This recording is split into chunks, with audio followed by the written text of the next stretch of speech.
You can't afford to sit around waiting for proof, guys. You can't sit around waiting for proof. You literally can't. You can't afford to, because you don't know what you can take. You come from a cushy life prior to the tribulation, where you have not seen the kinds of dangerous cancers coursing the streets of our countries that can endure human beings through a slew of sorrow. You have not been human trafficked, you've never been raped, you've never been clappered, you've never been beaten, you've just gone through what you call a hard knock life, because everybody out there does not like you very much. People don't respect you, and you're also jealous of your neighbor. Those are your issues. You don't know the level of cruelty that human beings can walk in. Not yet. So you who have not yet known what you truly can endure, because you have not yet been truly tested, can you really call that imaginary bluff? Because it's not a bluff. Can you really experiment with what you can take? Can you really experiment with what you can take? Because you don't know what you can take, because you've never been through too much. Like when I was a kid, remember Kom Banana? Kom Banana, the Lord just brought that to me now as a memory, so as to share this in an analogical fashion, so you can maybe be disquieted from your waiting around to get proof. Okay, when we were playing Kom Banana, so Kom Banana, for those of you who don't understand, is this game where you, like, kids would like hide a belt. Well, we used to use a belt. I don't know why we chose a belt. It could have been any other thing, any other like effigy or ornament. They would hide a belt. The one kid that is hiding the belt, whose turn it was, would have a responsibility to hide this belt, and whoever found the belt was the winner, right? Out of everybody. So basically the guy who won the previous match was the one who found the belt, and so won some reward. And they eliminate people this way, one after the other, after the other, after that, until there's like nobody left. And the last person, the last person to arrive at some spot essentially is the eliminated one. And when you get eliminated, you now must endure a slew of judgments on your person at your own choosing, right? So the guy would go and hide the belt, and then say Kom Banana, and then no, not Kom, sorry. They would go and hide the belt, and whoever finds the belt would then run to one particular spot and say Kom Banana, and then all the other kids would have to run to that spot to say I'm still in, I'm still in, I'm still in. So all the other exclusions have got to get to the starting point first before the last person, and the last person to arrive at the starting point, because they were the farthest out. Yeah, I'm starting to remember the game. Because they were the farthest out from where the belt was at, they would have to run at the speed of lightning to go and be like, I'm here, touch the wall and say I'm here, and so still be part of the team, still be part of the game. You have to get there on time. Yeah, so the trick is in basically not going so far out of the way to look for the belt that you could never make it back on time. Also, however, you have to be willing to go searching as wide a perimeter as you possibly can for the belt, because it could literally be really far out, and if you don't go all the way out, to go and look for this belt, you might not find it. And well, if you don't find the belt, you get eliminated. And the final winner is the person who finds the belt last, with there being only 2 people still running, and the last man standing is essentially the winner. And the last person to say Kom Banana is basically penalized, like number 2 or whatever, and then the one that is eliminated and becomes the person that has essentially lost the game. Hey man, I can't remember properly the rules of this game, but one boy, right? Let's say his name was Mandla. One boy, Mandla, was playing this game with us, Kom Banana, and he lost. He was the ultimate final once and for all loser of this Kom Banana game. Right? I believe we did offer a slew of punishments or reward after every round, actually. I believe that's how it worked, right? But anyway, whatever. This one Mandla boy, we were playing Kom Banana all afternoon, and we all had endured whatever. Now it was Mandla's turn to be the loser, okay? And he was awarded a plethora of options as to, so how would you like to get punished? One of the punishments was utsipiwa, to get pinched. The other punishment was to get tickled, utsikinyetswa. The other punishment was to get hit, but not so violently that you would actually bleed out or whatever. So like, right? The other punishment was to, I think, run 2 or 3 laps around some field. Like, there were just a myriad of choices that you, oh yes, another one was drinking amanzi, like a 2-liter bottle of water. And when you're a child, man, that's a lot. Okay, right now we be out on some, I drink 8 liters of water a day, so I'm killing it. But when you're told when you don't have that kind of capacity in your stomach to drink 2 liters of water in one fell sweep, it could get taxing on your stomach. So 2 liters within a certain amount of time, and if you don't finish it, you continue to like be met with punishments. There was just like a plethora of potential punishments that you could endure as a result of losing this game. And this boy chose a punishment, right? He chose I believe the first punishment he chose was drinking water. He chose what he imagined was the easiest one, okay? We give him a 2-liter bottle of Coca-Cola, full of water though. And we start to time him. 1 minute, 59 seconds, 58 seconds, 7 seconds. We start counting down, or counting up, depending on whatever we're doing. And this boy starts drinking amanzi. And then he's like, oh, and he starts to burp. And then the clock is ticking, And at some point, before he could even get a quarter way down, what's up? He's like, I can't do this. And then we were like, Joe, all of us had to endure our punishments. So choose another one, because you can't just say you can't. Otherwise, you are disqualified. You'll never be able to play again. Then he was like, okay, he's thinking he's choosing easy ones. He's like, okay, fine, and we were like, fine. We let him, we concede on Puzamans.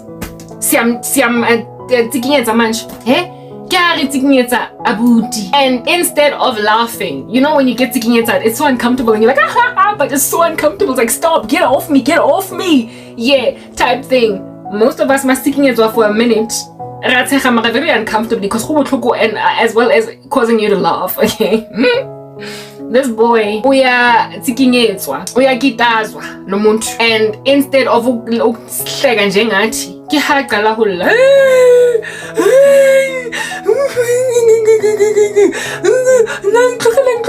we leave him because we are not abusers, we're just children, and we're like, ay mandla, how about little tikinyetswa, boy, what must we do with you? He's like, okay, this guy tikinyetswa, and he's pulling in his snot and everything. He's like, fine, boy, you could not handle tickling.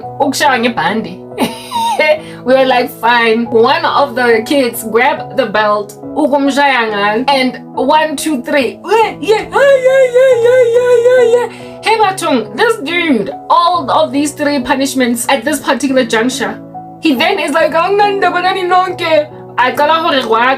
word, like the F word, but not the FU word, but the FO, the one that is a swan to match your back. Yeah, it sounds like a foot with a Z. Yeah, it's like a foot this, foot that, foot there.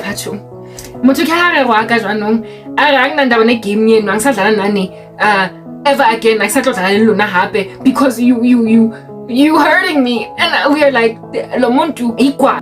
We were like, lekwala leli unfair. Tina sonke siphuza amanzi, tina sonke sikitazilwe, tina sonke sashaya ngamabhandi, tina sonke we jogged through fields, tina abanye we shapakatene udzongwa.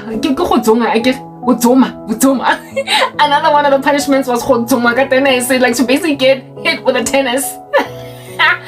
Like multiple times.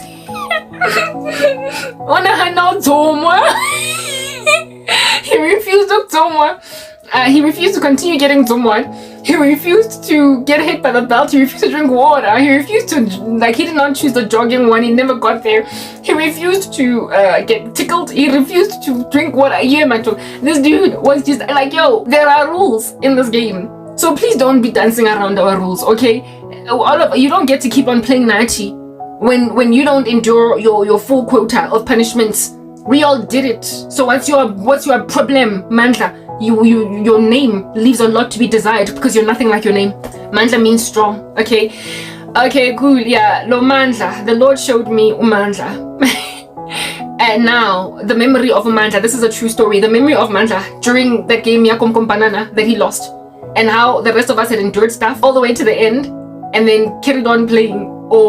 And then when the game reconvened again from like spot 1, we were again chosen, right? That's what's good. We were able to keep playing the whole day. Kodwa uMandla went and put a damper in all of our step. Wakhala wayagibo, waspayisa, watshela abantu ukuthi sina siyamhlukumeza. Told everybody that we are abusing him when this is a game for true, and all of us have been enduring this. Okay, sonke sikitazilwe boy, all of us. mara wena or umpimpi wena or baisitse ko habona. And thankfully, the people by Gibo Azang, they didn't come and rebuke us, because adults tend to know when kids are just playing games, blowing steam up there in nether regions by us to ignore, right? So Kota, he went home and said, and you know, when kids are told that they're going to be paisa, how scared they get. So we got scared, and likely I believe what we did was emigrate from that spot, so that where he paisa'd us, the adults, when they come, are not going to give us grief. But nobody ever came to give us grief, because I'm pretty sure his adults were like, I could look at please, all right? Anyway, whatever, I'm not going to get involved in child matters, leave me alone. Mandla got disqualified from the game because he would not endure his full share of punishments, that he might be part of the team still. That Mandla story, God showed it to me now as a vision, a memory essentially from back in the day, to show me just how some of you are going to be under the Antichrist system. You're going to insist, you're going to want to hold on to the name of Jesus, but you're not going to be able to endure you're not going to be able to endure running around the field 10 times. You're not going to be able to endure drinking 2 liters of water. You're not going in 1 minute. You are not going to endure being tickled. You are not going to be able to endure being hit with a belt. Essentially, before your time of punishment is over, you will have already made like Mandla and capitulated. And then, because of having made like Mandla and capitulated, you're going to do that which Mandla threatened to do to us. To abazali bethu. Kuzokhitshwa amagama of abazalwane hiding that you were part of. You were maybe found looking for supplies outside in the wilderness. And you, Mandla gangster, are going to say, all the saints that I come from are hidden in this particular location. People are going to betray one another. They're going to hand each other to be killed. Mothers are going to give their children over. Children are going to give their parents over to be murdered by the Antichrist system, because they're not going to be able to take in their stride. They're not going to be able to take in their stride 2 liter. They're not going to be able to take in their stride running around a patch. They're not going to be able to take in their stride being tickled. They're not going to be able to take in their stride shower. They're not going to, basically whatever could be in the punishments, the plethora of punishments that were available for your choosing under Kom Banana.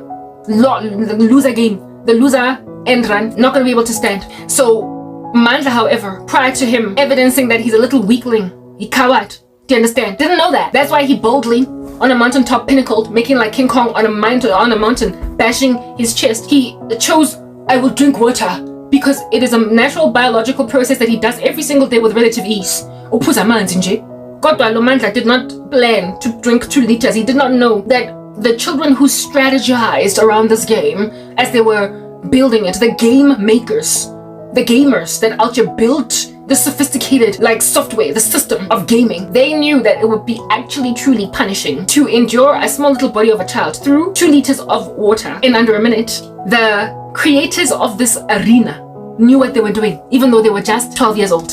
They knew their stuff. They tested this hypothesis and it came out tops on the other side.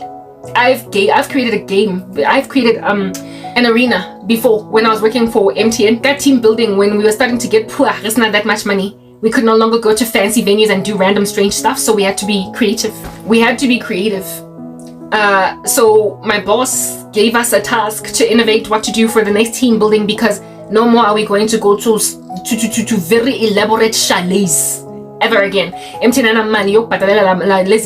doesn't have money to take us to Hlongwane to give us massages anymore. So MTN, the lawns, the field at the back, it's at your disposal. Yeah, go please and use this for team building. Picnic on the lawns at work on campus. From now on, these are your team buildings. So my boss was like, Karabo, you're very creative, and anybody else that wants to innovate ne? Mara, we need a team building at the end of the year, and this is our budget. So I came up with games that I set in my apartment in preparation for this particular game day. Testing, right? Some of the games that I came up with were good old-fashioned games from when we were growing up. Like, I made them play Chicago. It was so much fun. I made them play Chicago.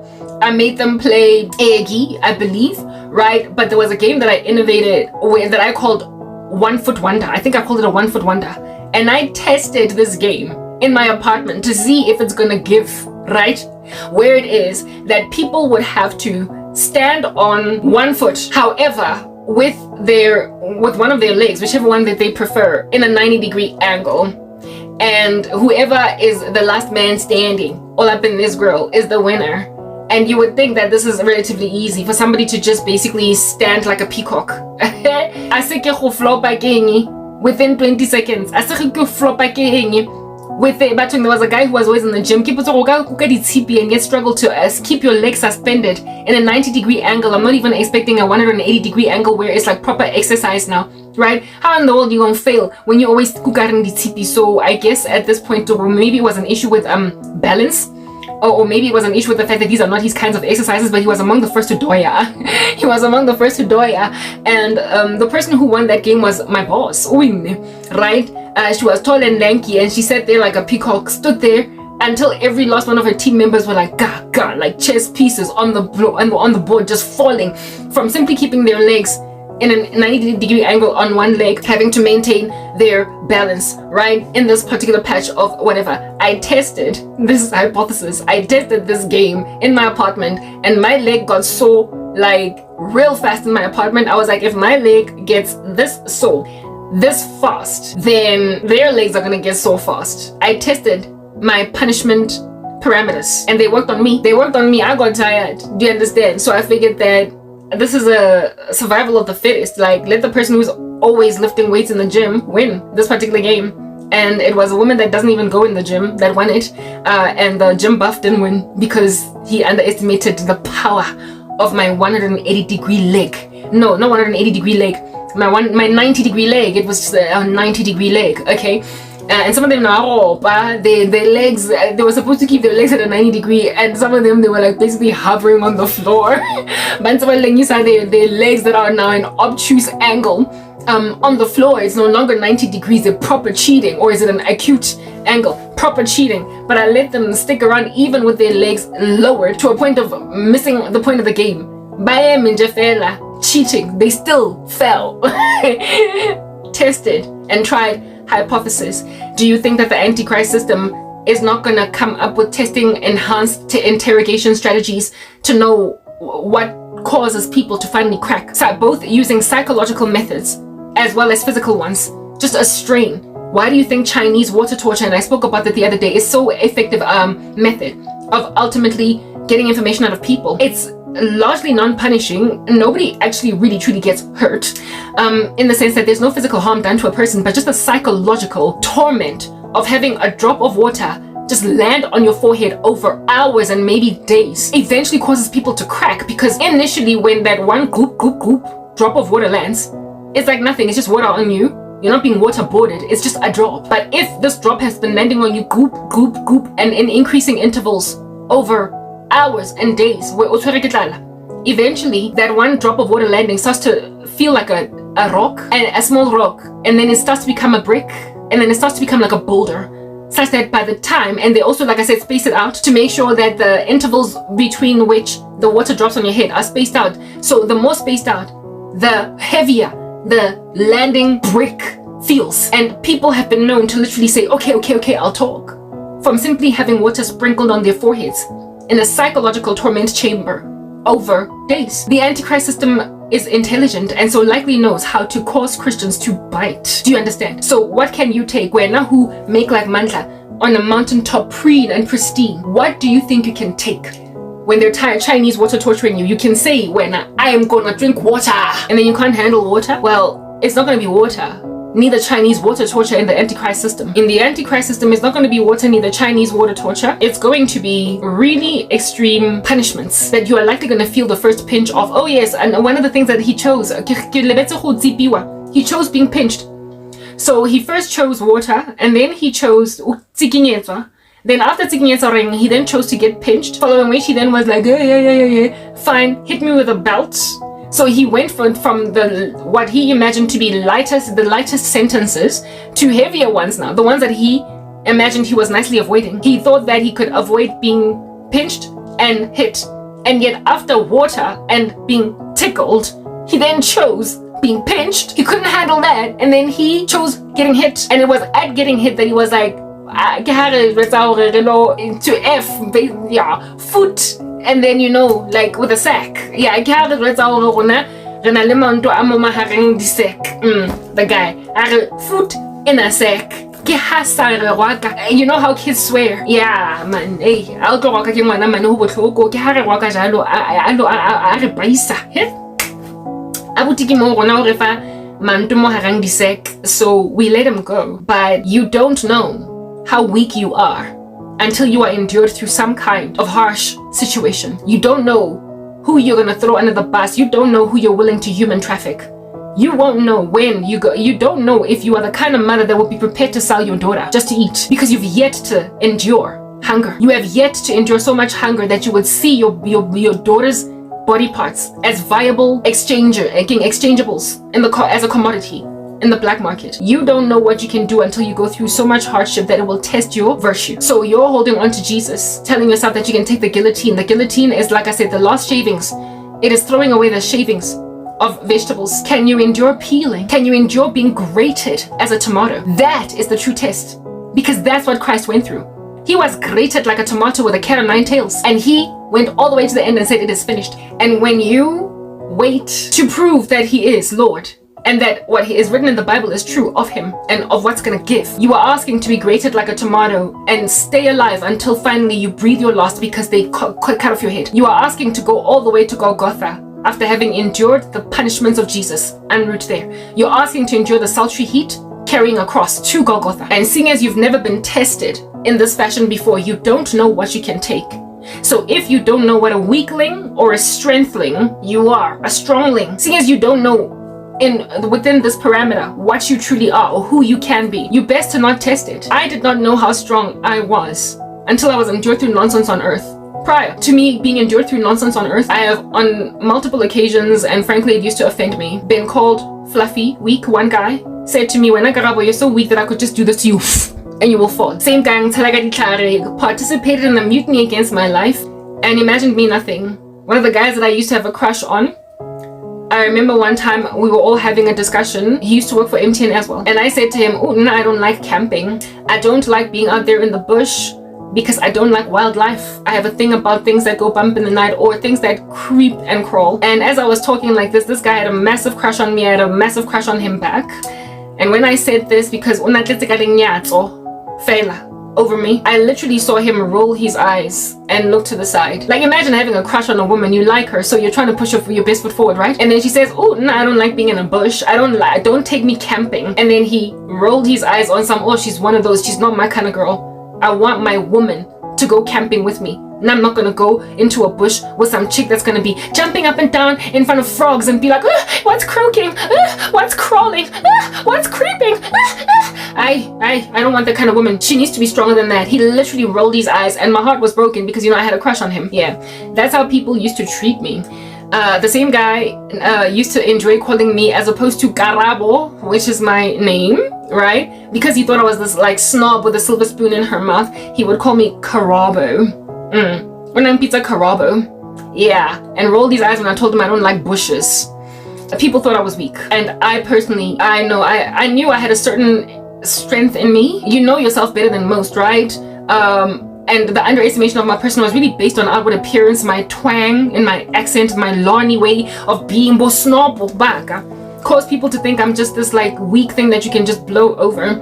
But when it came to it, when the rubber hit the road, I got serious with my life and I really stood for myself. I was quite a strong character from long ago, but I did not let that show on the forefront and on the surface. So yes, as a human being, you do know some of what is the strength you can carry, but until you are truly tested, you don't know just how far out you can go.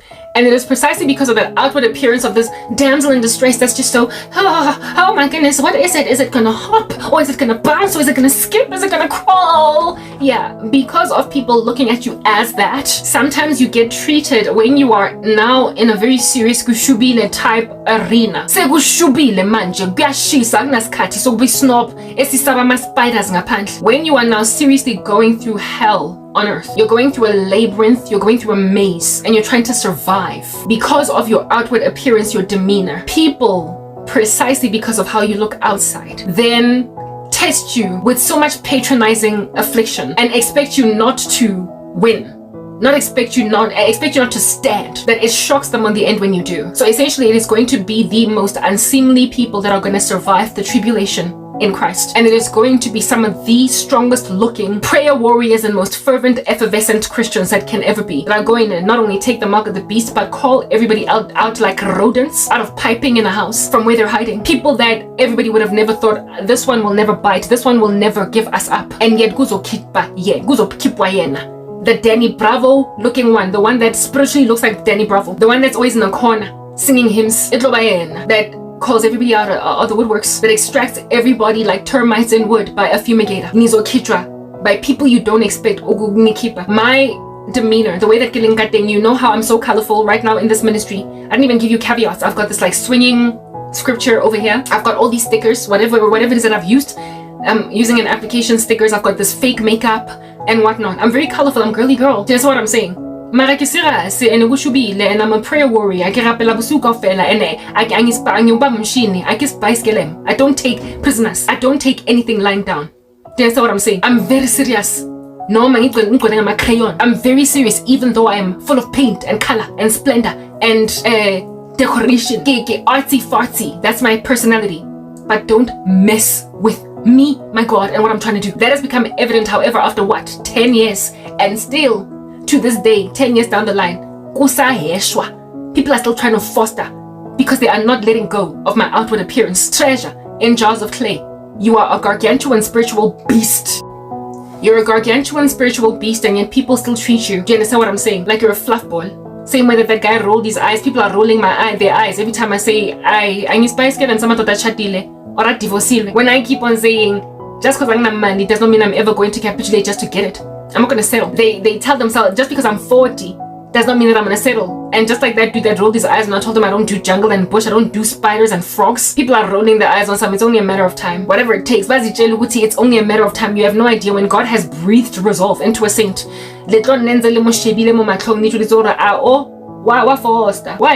She's going to eventually get so thirsty that she will knock on the door and say, okay, look, give me a glass of water. I'll give you some information. Only for you to walk into that house, that room where you have held her hostage, locked her up, and find her dead on the floor at Hlongwane, having left herself to pass away from starvation and dehydration rather than give you what you want. You will be shocked doing CPR on a person you didn't even intend to kill because you didn't expect which they'd let themselves get to the point of dying, because that is just what this means to them. They keep saying in their heart, to live is Christ, but to die is gain. To live is Christ, but to die is gain. To live is Christ, but to die is gain. To live is Christ, but to die is gain. And yet, the insistence that you're gonna have sex, you're gonna do this with me, and I'm gonna marry you, miss, I'm gonna this.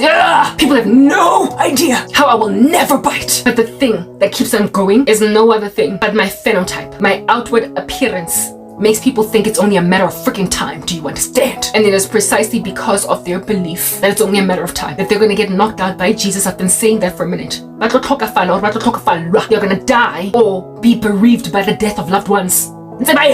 Waiting for me to go and give some idiot fellatio, to go and sleep with some HIV positive man, to go and marry a Satanist, to go and do sexual favors for a man in exchange for a YouTube channel. They will keep waiting until either I am dead or they are punished. But you see, in the tribulation, it is not a gray area as to how this could end for a saint. It is now a gray area as to how this thing might end for me.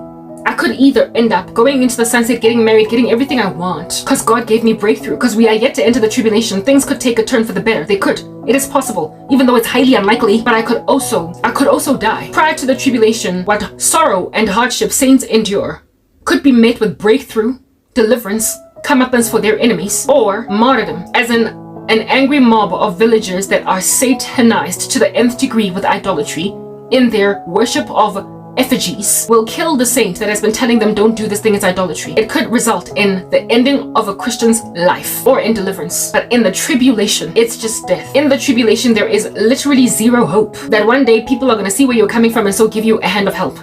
Nobody is giving you an olive branch in the tribulation. You will die a martyr's death, or at the best, because you hid so well, just like the Hebrews that are told by God to go in the wilderness, flee to the mountains of Judea. If you hide really well in the tribulation, just like that attribute in the arenas in the Hunger Games, Yabichu, who won the Hunger Games by simply hiding the whole time, it will be possible for you to survive until the second coming of the Lord Jesus Christ. Or I believe one of the raptures, there's going to be another rapture that's going to happen where the Lord will take you, because he will take some saints. I believe in more than one rapture. I've already spoken about that. I'm not going to expand on it. I believe the scriptures make it clear that big party in heaven, there is a great multitude that appears before God. And I believe that multitude is all the martyred saints right next to all those that hid well. And the ones that hid well, I believe they get taken like Enoch, like Elijah. God is not going to leave them to not go to the wedding supper, because they will have given their lives on time to enjoy the wedding supper. So he'll take them home and then lambast the planet with his second coming. The ones that are unbelieving at that date will still be on the earth, but if they've not taken the mark of the beast, they will live to see Christ coming at the second coming, and then repent at that stage if they've taken the mark of the beast. But if they've taken the mark of the beast, they are going to get massacred by the second coming. They're just going to get killed off, because there's not going to be a single surviving individual that is going to still be here in the millennial reign of Jesus Christ that took the mark of the beast. They will all be gone, eliminated once and for all. Yeah, type establishment thing. So like I said, where was I when I spoke about hiding really well? Yes, I was speaking about how it is that in the tribulation, unless you hide yourself excellently to a point where the Antichrist system does not find you, indeed it is true that while the Antichrist system is going to, with technology, reach many parts of the earth, the technology is not so ubiquitous, and Satan is not omniscient and omnipresent. Satan and his fallen angels are not omniscient, neither are they omnipresent, so they're not going to be able to cover every yacht until every last crack and crevice of the earth. And that's why it's even going to be possible for the Hebrews, for the Jews, to hide in the wilderness and be fed for 136 days, etc. I stand corrected. There are going to be parts of the earth where it is going to be possible to hide, and I do believe that the Lord made that a thing for grace indeed, because some people don't have the strength to endure that kind of enhanced interrogation. This is not so much interrogation, just trying to talk a person down, to make a person give up, right? That level of torture before death, some people won't be able to take it to a point of God still awarding grace to, if you can hide well. You won't endure that level of torture and punishment, but you will eat rats in the wilderness, just like Nebuchadnezzar, for 7 years. You will eat rats in the wilderness. You will shiver like through winters. You are going to be cold. You are going to die natural deaths, diseases that are going to eat you to the end of themselves. You're not going to have ARVs if you're HIV positive, and so you're going to die from full-blown AIDS in the wild with no ability to get healed and all that jazz. Your cancer will metastasize until you pass away from all that pain of all that cancer. But if you don't have a cancer, and if you don't have an STD that's gnawing away at you until you die, if you don't have lupus, if you don't have any kind of disease, basically a comorbidity that is going to function as a catalyst to your sorrow in your dying state in the tribulation, you could literally live on scraps, on leaves, on rats in the bushes, all the way up until a second rapture, and you will be among the better off, because if you get caught, you will have to endure having to hold on to Jesus in the center of beatings and the like right before they behead you. So seeing as you don't know what strength you can wear, and seeing as some of y'all are shocked at how much strength I've worn, so far it's been a decade, and seeing as some of y'all can't even fathom how in the world I have survived, seeing as some of y'all can't even fathom being in my shoes and writing this out, seeing as some of y'all are literally wagging your heads at my story, seeing as some of y'all are even considering deconstructing Christianity precisely because of the observation of what is regarded as my bizarre adherence, or my bizarre holding on to this Jesus. Some people have been discouraged by my testimony so far, precisely because I've yet to gain breakthrough, and it's been a decade. Seeing as that's the mindset you presently wear, what makes you think that you are going to be able to hold on to God when you could not imagine how I could do it? When tested like that, you are better off repenting right now, because you don't know what you can take.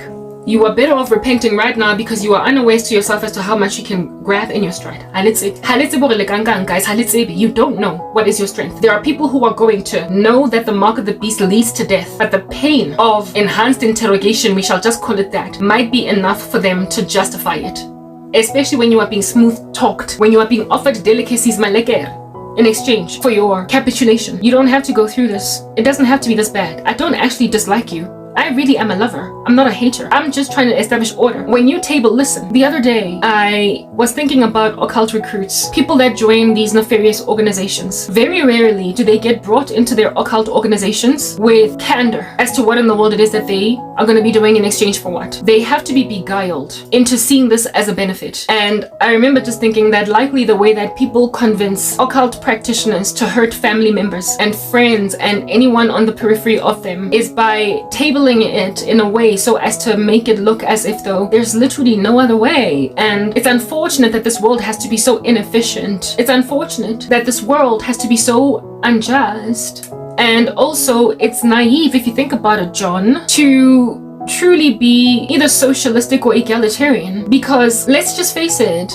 how many people are there on the earth? You do the math, right? 8 billion. And how much earth is there for them to go to go around? How much earth is there to go around for these 8 billion people? Literally not nearly enough. There's not enough food on our FMCG shelves for all of us. The lie, there it is. Because there's more than enough food to feed everybody on earth, but they table it here saying there's not enough resources. And on earth, if you've been disrespected, right, John? Right, Jabu? Right, Temba?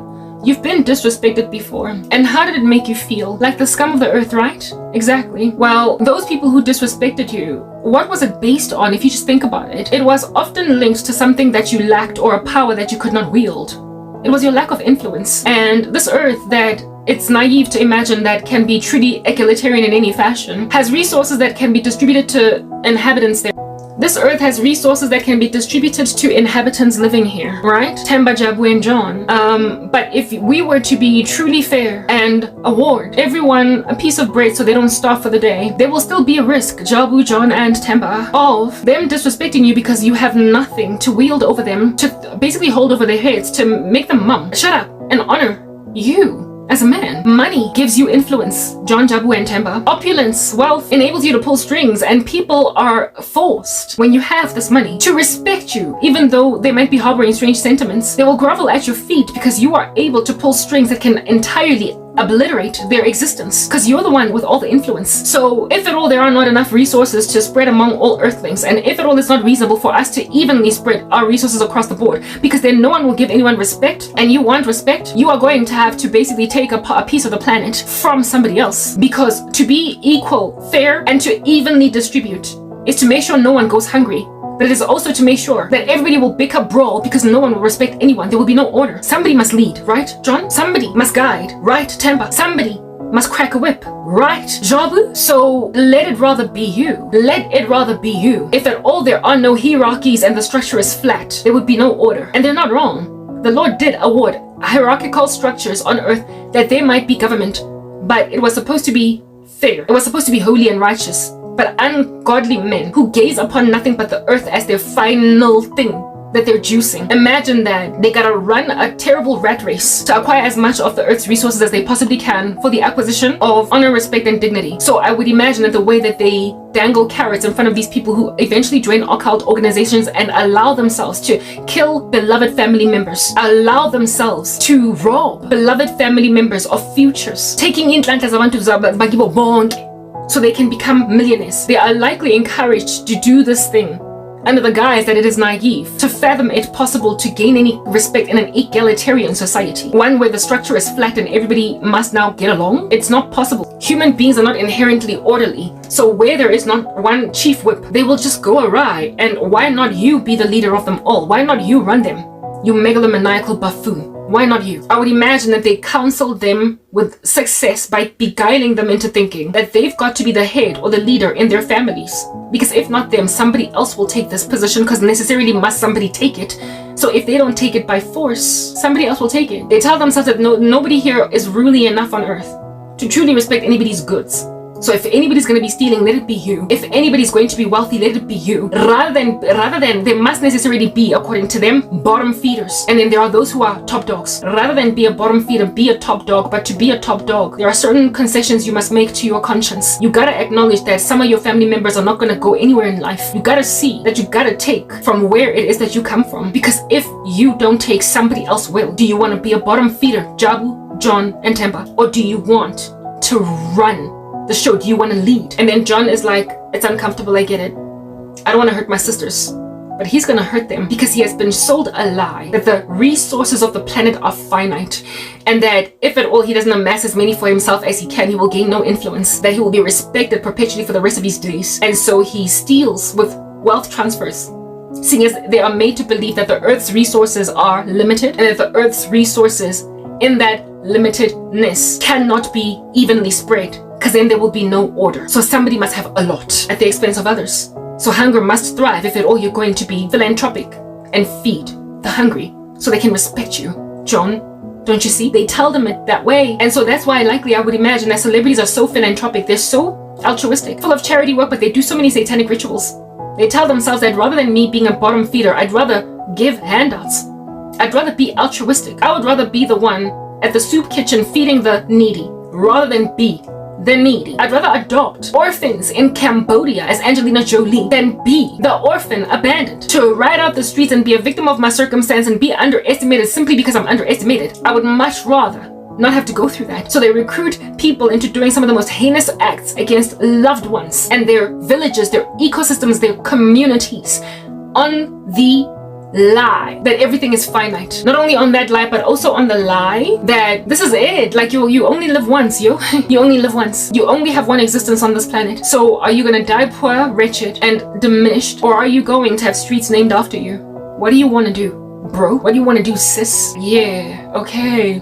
That is the lie of the devil. He has come to steal, kill, and destroy, but Jesus Christ has come to give life and life abundantly. The Lord says that ask and it will be given to you, that every good and perfect gift is from above and is from the Father of heavenly lights. He's the one that said to earthlings, these darlings down below, that fill the earth and occupy it, make disciples of all nations, fruitful yourself up and multiply. The Lord is the one that encouraged the proliferation of the human race, the burgeoning of our persons, us getting to this gargantuan number of 8 billion. He said to do it because he gave us an earth that literally is sufficient to feed us all, to enable us all to have gainful employment. He never insisted on a flat structure. He insisted on government because we are unruly without leadership, but that leadership ought to have been responsible to steward the souls underneath and not abuse authority. So it steals the satanic structure of recruiting into occults, understanding that if you work hard by the sweat of your brow, you will be promoted to leader if that's what you want, and so gain the influence you desire. Plus, it is possible to servant lead. In other words, serve a community of people that you are leading instead of insisting that they serve you. That's how Christ Archer led the world,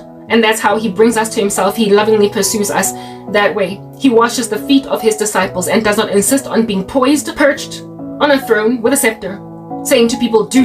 He does for them. He humbles himself to the status of a man and lives a sinless life, dies for us, and then gives us a bridge to God. That is a leader. And so it's possible to lead without oppressing, is what I'm getting at. Because Christ is the example.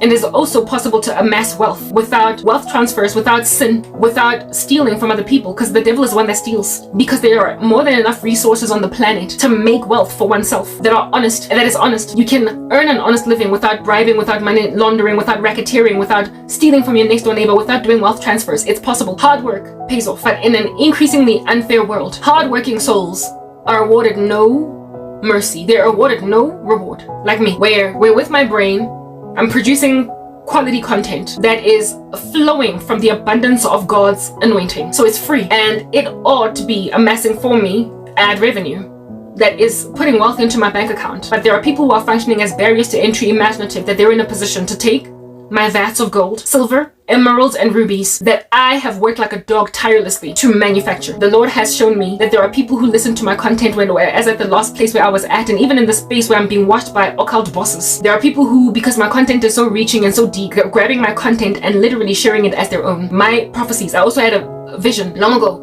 not long, maybe like 3 months, of some YouTube content creator that I know of, some white dude that had babies, like babies with tubes in their bodies, stored in refrigerators like in a laboratory, storing specimen of cultures in order for you to get back to them later in your experiment. And these babies had tubes in them in these fridges that were sucking out fluid from out of them. And this man that looks like such a godly man on the surface was out here extracting this fluid from these babies and using it for his own purposes. That came after I asked the Lord, is this guy a true believer? Because some of his prophecies, you've given them to me as well. We basically see alike, so he must be yours. But I am torn and I'm confused about him because he appears to be holding on to some pretty lackluster doctrine. He advocates men like Jesse Duplantis and Kenneth Copeland, and I'm like, how can a man that is so prophetically gifted not be getting warned by you to come out from such spaces as those? And after asking God that question, creasing my forehead, wondering if this dude is the real deal, because he prophesied something very accurately, and also I could resonate with one of the prophecies that he was given that is coming off the future, because he was literally verbatim, almost like hand to glove, sharing what it is that God showed me. So I was like, oh, I guess God has told a couple of us this thing, so it must necessarily be coming to pass. But like I said, I was confused about his doctrine. I was like, how can somebody so prophetically gifted not be warned by you to get out? And then that same night, I get, either was it a dream or a vision, where there were these two babies that were being sapped out of, drained of fluid that this guy was walking away with to use for his own purposes. And when then I saw the Lord's face the next morning, or immediately, frankly, to find out what was with the babies and this guy, why was he looking so ghastly in my dream or my vision? Can't remember if I was awoke or asleep or whatever. When I asked the Lord, what did that represent and why did that guy look that way? Well, I mean, look, when people look like that in my dreams or my visions, I know that it represents that they're evil, but I couldn't understand the babies. And the Lord was like, those babies represent my daughters, my sons, my prophets, my seers that are given dreams, that are given visions, that are sharing it online and buried, however, by occult organizations that have seen it fit to ascertain that certain saints don't speak.